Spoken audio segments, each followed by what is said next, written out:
It's always about they lived in log houses and teepees, and they danced around like this, and they talked in a language that was foreign to everybody, but they never say, well, what were they thinking then? Why did they have a confederacy of chiefs? Where does that history come from? So I mean, we don't get to that in our Native Studies courses, and that's unfortunate, because once you get back to that, that comes from the language. Then you realize the value of language, and then it gives you your moral compass and how you can deal with other people. Once you know who you are, then you can have a conversation. My name is Amos Q. Jr. and I work at the Woodland Cultural Centre here, and I've been here close to 28 years. It'll be 28 years in July next this summer, and I work here at the Woodland Cultural Centre as the director of the First Nations Languages Department. So we're funded through the Department of Indian Affairs, and there's 9 of these organizations across Ontario. And the evolution of it came from the 1970s white paper that wanted to totally disenfranchise all the Aboriginal peoples in Canada of status, as having a separate status of rest of Canada. And it was penned by who then became Prime Minister, Jean Chrétien. He was the Minister of Indian Affairs at the time, and he penned it for Pierre Trudeau, of course. And what that did was, because when push comes to shove, people react.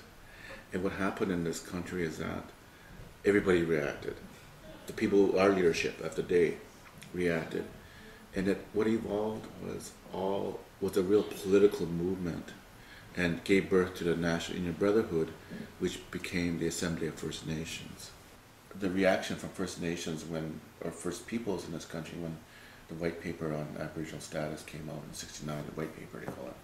So a part of that is to create those mechanisms. One of them was, as I said, from the Indian Control of Indian Education document that succeeded that decision to respond in a positive way rather than a negative way, was to have relook at education at First Peoples.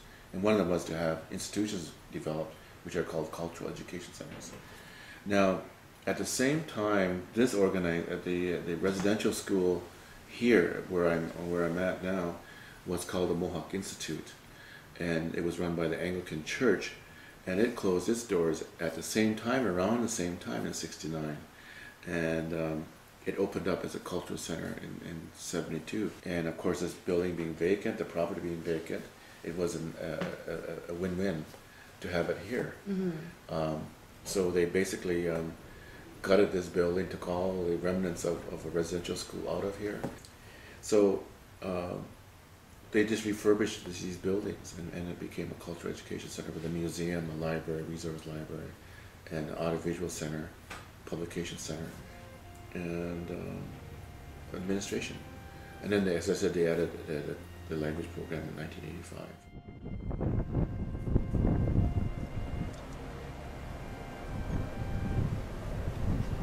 This is probably where they hung out when they got their free time.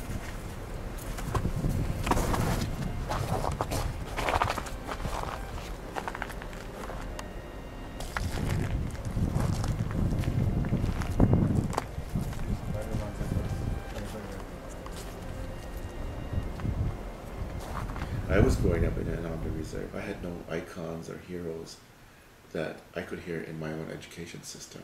It was about, we were discovered by Columbus, right? And Cartier came down to St. Lawrence, and and he found Hochelaga, whatever this thing is called, and he found these Indians that didn't seem that they were organized at all. So I think we need to re-educate ourselves, right? That these people were civilized, they had institutions, they had a moral compass, a civil compass that was good for their environment. So I mean, that's where the challenges were, right?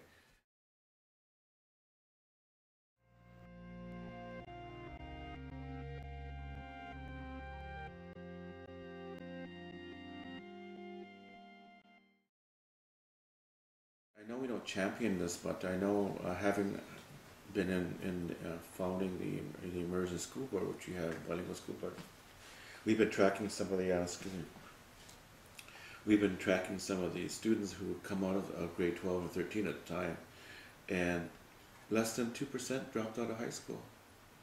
It's a tiny school board, but when you do the comparative numbers, it is a very successful school board, and more than, I think, they were saying less than 5% were on social assistance. That's what you want for your society. So everybody else went on to post-secondary, or they went to employment, they were self-employed, or they went to work for someone. So that's the longitudinal studies that they're keeping track of, to say this is what can happen if you do come from a different point of view, where you learn your language, you learn about who you are spiritually, or in your position in the world, have a relationship with a faith, or your own nuclear family, because it creates a moral compass. And those young people now, they lead the ceremonies, they have vocations, they're professionals. So now they're living the life that I should have had. I'm glad I can leave that organizing as part of our legacy here as a cultural center. The other big thing that we created in Ontario through our efforts here with partners, of course, with the Chiefs of Ontario and other like-minded people, was a language commission for all of Ontario. So that's called the Anishinaabe Muskego Ongwehonwe Language Commission of Ontario. And it's now positioning itself to represent all of the communities. There's 134 of them in Ontario in regards to language initiatives. And we deal with 13 languages in Ontario. So there's 13 Aboriginal languages in Ontario, or indigenous languages, and 3 civilizations, I say. The Muskego, who are the Cree in northern Ontario, and the Anishinaabe, who are the middle of the province generally, around the upper Great Lakes, and then my people, the Ongwehonwe people in the southern Great Lakes. So those are 3 civilizations at the point of contact. So those, we are stabilizing those languages, which are 13. So that's what we're about. And so that organization has been kicked off from here, and as I said, we incubate it, now it's gone, and now they're doing their thing politically, whatever has to happen.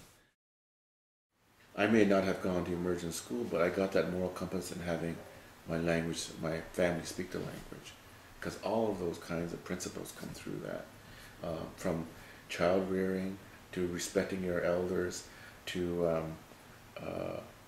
controlling your vices, your personal vices, to so it don't become a vice, so I mean, all of that is very codified in our society and in the faith and in the spirituality called, we have a whole text doctrine called the Moral Code of Handsome Lake, and he was a prophet who brought the fact that we're going to now live with this was in the 1700s. He said your people are going to meet people from across the water, and they're going to be your younger brothers. So that's how our doctrine is. Whereas when we became studied, they said, oh, these people are pagans and they don't understand anything, but yet this was so systematic and a way of living. So that's the beauty of those folks that are coming out of immersion, are getting a good dose of that as a good foundation, so that they can be, I guess they can give to the society, and be good people. I mean, that's all we want, right? A quality of life that is only limited by your intellect. That's what we want. Susan, don't panic. Huh. Some long boat is the last name.